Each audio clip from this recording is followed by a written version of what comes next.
அப்படித்தான் ஒரு புத்தகம் அழிந்து கூட போகலாம், ஆனால் அதை வாசிப்பாளர்களிடம் விட்டுவிட்டு செல்லுகின்ற விழுதுகளும் வேர்களும் அடுத்த தலைமுறை நிமிர்ந்து பார்க்கக்கூடிய அளவிற்கு சிறப்பானவையாக இருக்கின்றன என்பதற்காக புத்தகத்தை நான் மரம் என்று சொன்னேன்.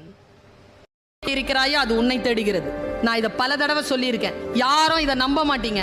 ஒரு ஸ்கூல்ல காலேஜ்ல போய் ஃபர்ஸ்ட் இயருக்கு பேசிட்டேன் தோழர், 17 இயர்ஸ், அப்போதான் +2 முடிச்சுட்டு வந்திருக்கான்.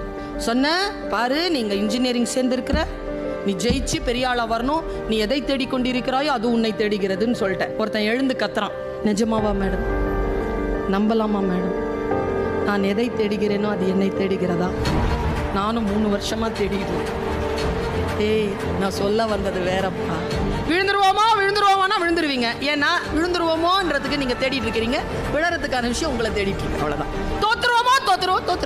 எச்சரிக்கையாக இருக்கலாமே தவிர அச்சப்படக்கூடாது. எதன் மீது நீங்க ரொம்ப ஆழமா நீங்க